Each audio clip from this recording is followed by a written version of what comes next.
a guest who's been on the show before, Imanga. Kayama, welcome on the show. Thank you very much, Jennifer. Happy to be here again. Thank you. The reason why I was so passionate and excited to invite you back again, because I felt like there was a lot of scope that needed to be achieved. There was a lot that you have to offer our viewers. And previously, when I had you on the show, it was about introducing you and the people getting to know who you are. But today, I'm super excited because we get to talk about your work. So, and what we get to talk about is actually very useful to our viewers, and I'm looking forward to this conversation with you.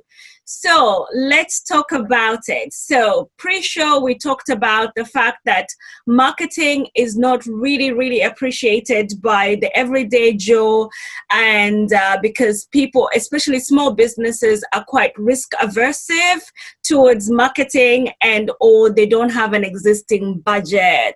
What are the things that you've been coming across that you would like to talk about today? You know what? The biggest pushback I would say in my industry is that people find our services expensive, and they'll say, oh, it sounds so expensive and I'm not sure this is the right investment for us right now.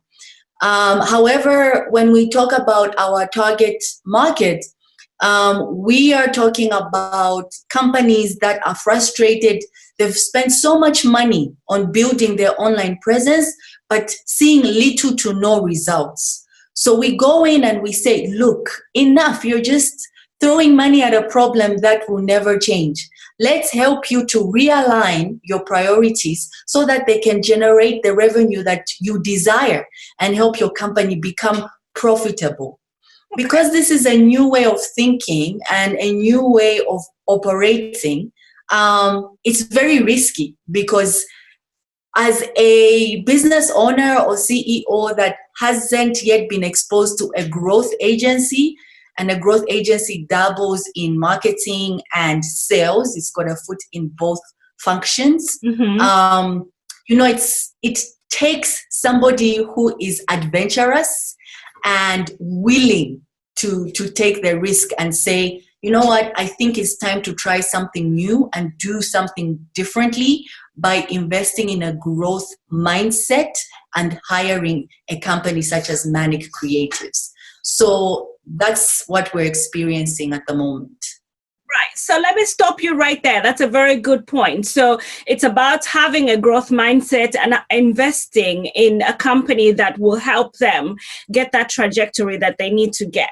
So exactly. I think that that's a framework, but what are the exact actions that they need to take? For example, let me say there's a company A that exists. What is it that you would tell them that they need to do in the first instance to get to a place? Let's say they've hired you. What is the first thing you tell them to do? Okay, so when they hire us, or even at the stage we're talking to them, we always say marketing is hard. Especially now in the globalized world, we have the internet where there are millions, actually billions of websites and social media users. Therefore, the competition is stiff and you can't talk to everybody. Marketing is hard enough. Why would you start by talking to the wrong people? You need to craft your content to speak to the right people who are likely to buy your product or service. And when they buy, this is how you can prove a return on your investment, because it translates into revenue. So the first step is to develop a buyer persona. And a buyer persona is a combination of factual and fictional information that is based on research and interviews of your customers to identify the ideal type of client that your company would get. This is always the first step and the backbone of any content that you will create. It will give you that context that your customers will relate to and connect with. Okay. I like that, because even in public relations, I think we go the same route. Obviously, public relations is an offshoot of marketing, or is part of marketing, yes. Marcoms, or whatever you want to call it. A lot of people always get back at me and say, yeah, marketing and public relations are the same thing. All right. So what I hear you saying is that creating that persona, or what I like to call an avatar, which will have either the psychographics as well as the demographics of the type of person that you'd like to see as a client, right? And having established that, then you go into you said something about I think primary research as well as secondary research about your ideal customer. Obviously, to just break this down for our listeners, I guess primary research would mean research, like you said, of people that has been used out there, maybe from professional bodies, from academia and stuff like that. And secondary research would mean the information about that specific company, experiential, the data they have on their existing customers or their ideal customers that maybe their competitors have. Am I correct in saying that? Yes, you're correct. So, I mean, the process of creating a buyer persona is not a walk in the park, because if you get your buyer persona wrong, then your entire marketing is wrong, which means your sales will be wrong or misguided, which means your revenue will be stunted. And so the process of creating a buyer persona is very intensive, and it needs experts and qualified people who know what they're doing. And it's a collaborative process within the company, within the relevant departments like sales and marketing or operations, and a growth agency such as ours. Or in a case where you got a marketing person in-house or a PR person /comms, this is the person who would be in charge of leading an exercise such as this. So it's not a by the way type of thing. I like that. So what you're saying, and what I've heard said in my industry, for example, is that it's a very neuroscientific function where you need to understand the behaviors, the belief system, and the values of your ideal customer. So I feel like that's kind of like what a buyer persona is, because I'm not good at sales and I don't know much about sales and marketing, but I think I'm speaking from the PR point of view. But I think they're kind of correlated, aren't they? So yes. You need an expert to actually be able to break down those behaviors and value systems and beliefs in order to get an ideal persona. I'm loving this. However, that's me understanding it from another professional point of view. But what about a person who's just listening in to us and saying, what are they on about? You know, how do I value the outcome of what comes in? Yes, this is the input you've just told us about, and thank you for that. But how will I measure the output? How will I measure the metrics of what comes out of this? Yes, absolutely. So, in our first video, we celebrated how Manic Creatives is the first ever Hubspot Solutions partner in Zambia, pushing those type of boundaries.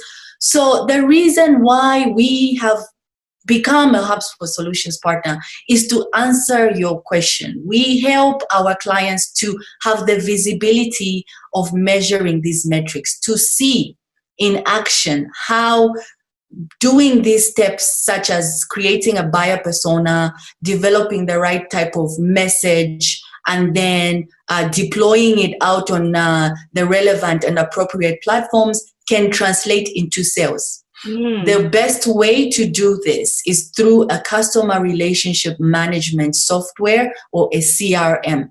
And at the moment, we believe that the Hubspot CRM is the best on the market, because it has all the functionality that helps business owners as well as senior executives who would like to demonstrate a positive return on their investment. And for you as well, Jennifer, as a HubSpot user, I'm sure you can vouch for the fact that whenever you send us emails, you are able to track how many people have opened that email, how many people have clicked on the links that you have put in that email, and it gives you an idea on who is active and who is most engaged with you. And this is very useful because those are the people you will continue to interact with, and they're the people who will be your promoters. So they will say, you know what, I really love the work that Jennifer is doing. And the way that you get to identify these people is by having visibility into their behavior. Mm-hmm. Now, you're not in the same place as these people. So the best way that you are able to measure their behavior and observe it is through Hubspot, right? I mean, that's how we use it. And I am assuming this is how you use it. I can already predict how it goes. Of course, and I love HubSpot. I've been a follower of HubSpot since its inception, probably, since 2015, 14, around there. And I've always loved it. And in fact, I think I've had a conversation with you behind the scenes where I said, they're one of the reasons why I went back to uni to understand, to learn public relations, because I was one of those students who was picking up what I call stackable credentials from them. And I got so excited, whatever I learned from them, I was like, I want to be in a university setting where I can learn everything. But of course, I've gone back to them now that I've understood the fundamentals. Now I can actually appreciate more what it is that they offer. So thank you for that. And yes, I'm a very avid user of HubSpot. But I am also still wet behind the ears because I'm not as professional as you are. I do love the analytics. I do love looking at the results and the open rates and stuff like that. That's so exciting. But like you said, I am not a professional and I don't understand most of those things behind the scenes and how the dashboard really works. So I'm sure even our viewers would want to know a little bit about how you would then go about assisting, because it just gets into your head. You're like, this is too much. I don't want to do this. So our viewers can probably relate to me in saying, I wouldn't want to be like tangled with such kind of knowledge. How would you hold my hand, for example, myself, and help me navigate that very intimidating platform? Okay. So just a quick little correction. HubSpot was founded in 2006. So and it's funny because you and I started using it around the same time, because by 2015, I was also tinkering and trying to explore what solutions would suit the function I was working in at the time. So for someone like you or any other business owner that's sitting and saying, oh my goodness, this is so overwhelming, I love it, but at the same time, how do I derive the most value?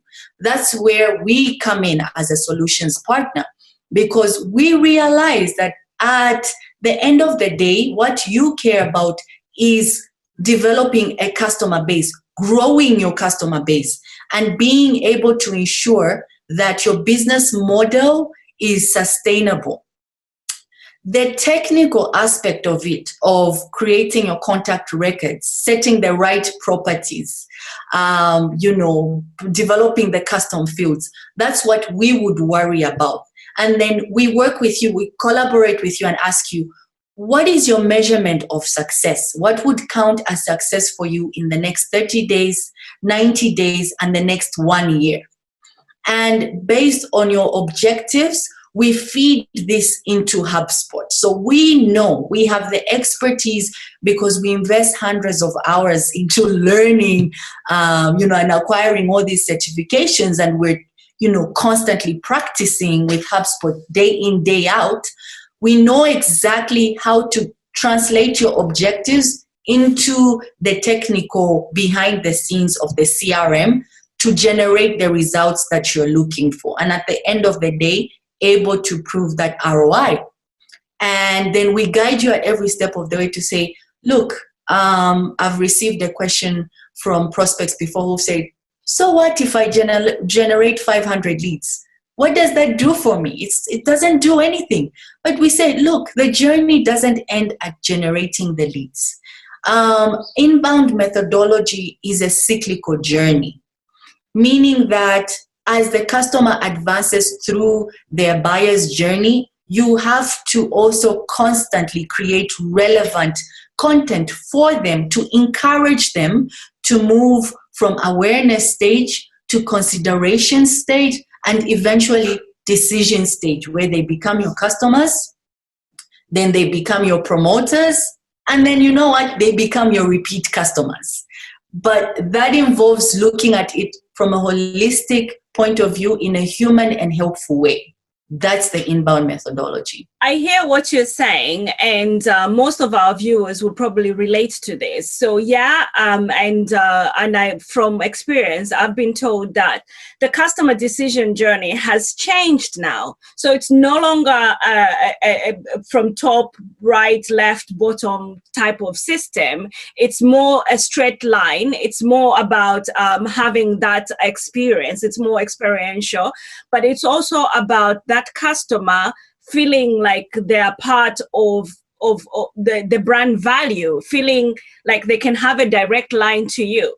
So how do you now navigate from a system that is more of a framework to just being, I guess what I'm trying to say is, most of these customers want to feel like they're the only person in the party. They don't want to have a generic email. They want to feel like you're talking to them, not at them. What sort of advice would you give to users in terms of that kind of scenario, to be able to bring customers to feel like they're the only person that they're being talked to? Thank you very much for asking that question, Jennifer. And if you allow me to very, very briefly share my screen, because I just want to demonstrate how the buyer's journey progresses. Okay. So with inbound, the inbound methodology, this is essentially the customer journey. And it's a cycle, because we've gone from the traditional funnel where you have many people at the top, and then it filters into, 5 customers who eventually decide to buy your product or your service. But now, in order to make our customers feel like they're the only ones that we're talking to, we need to create relevant content for them at each stage of their buyer's journey. And that's why it's round.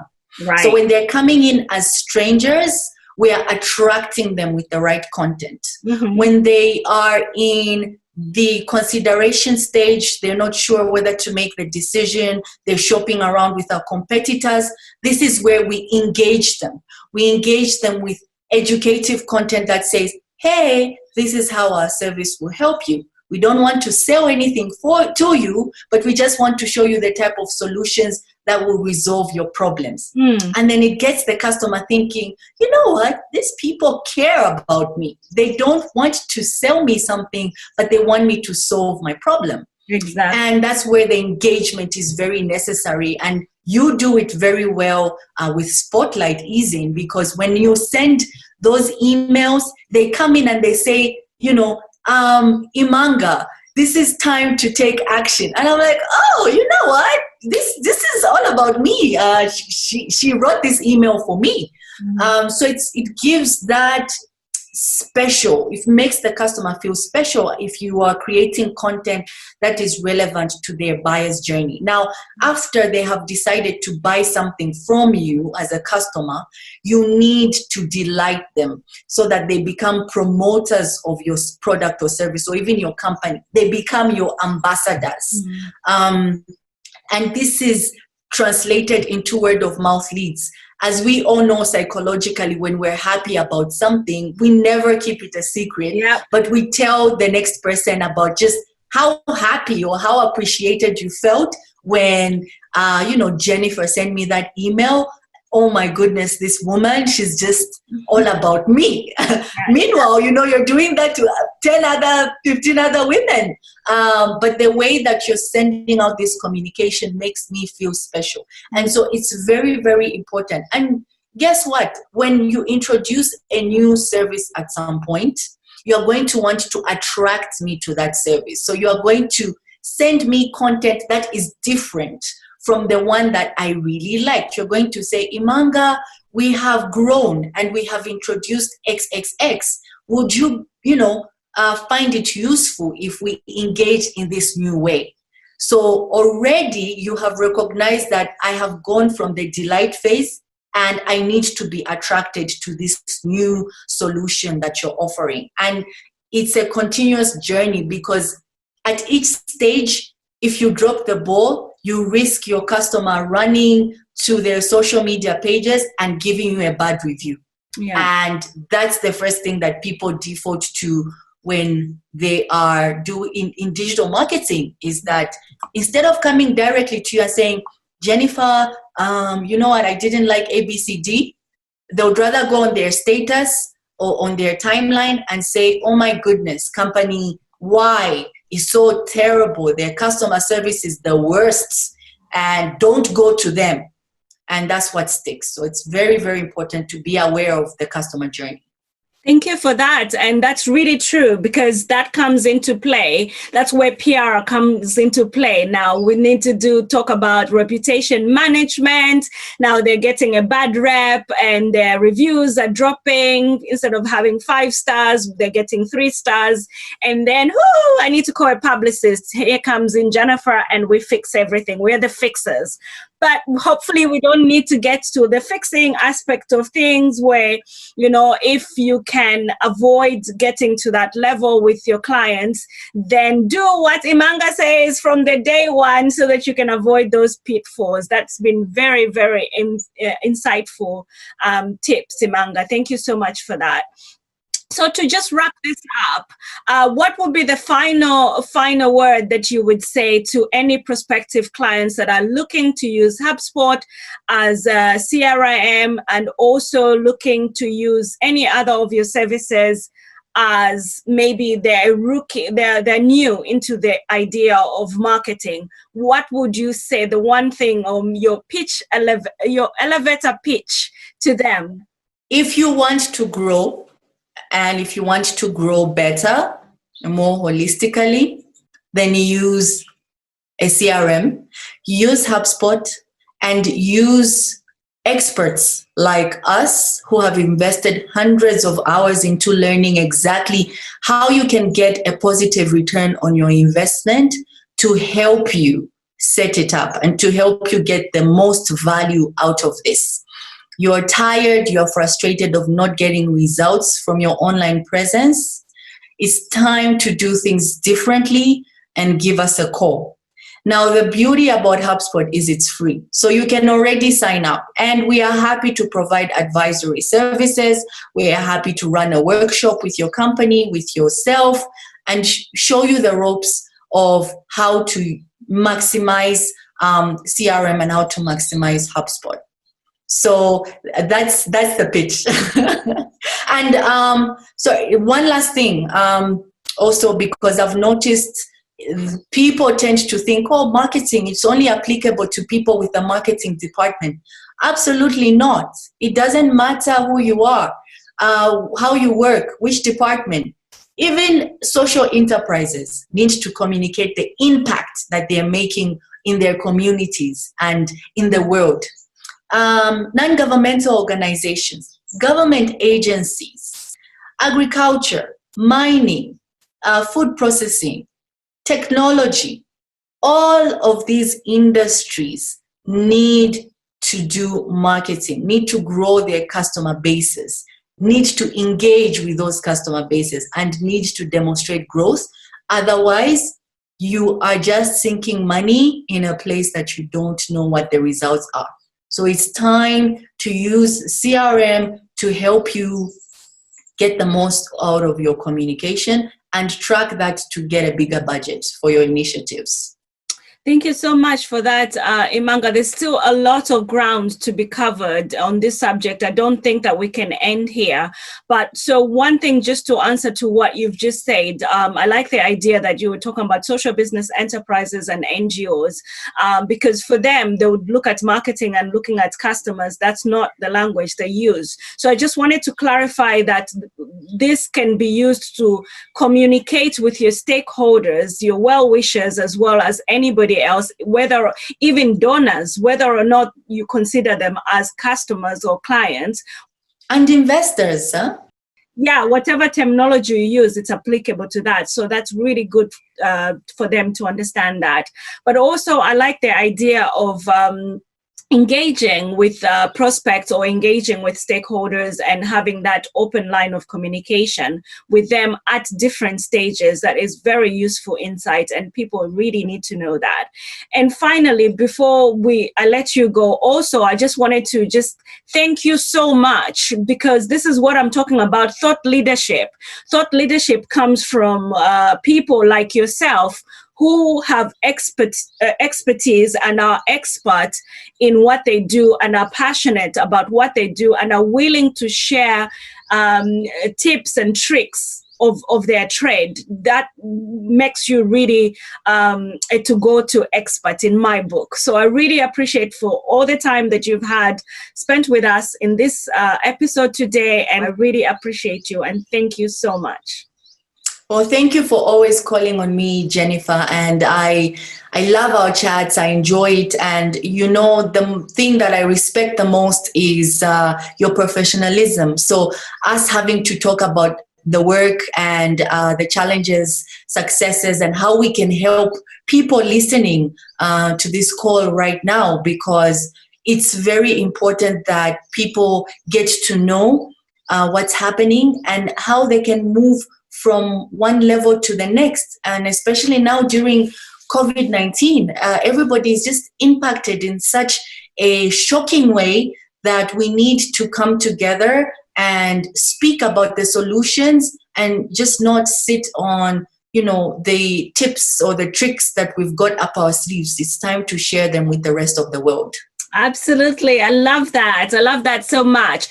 Before I let you go, let's remind our viewers where they can find you. Can you just simply share your website?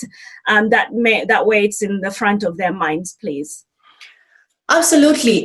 So you can find Manic on the internet at www.manic.co.zm. That's manic.co.zm. We're on LinkedIn, Manic Creatives. We're on Facebook, Manic Creatives. We are on Instagram. We are on Twitter. And send us an email at hello@manic.co.zm. We would love to hear from you. Connect with us, share some love, and let's get talking. Let's connect. Absolutely. Love that. Thank you so much for sharing your contact information. Imanga, it's been such a pleasure and a joy as always having you on the show. Thank you, Jennifer.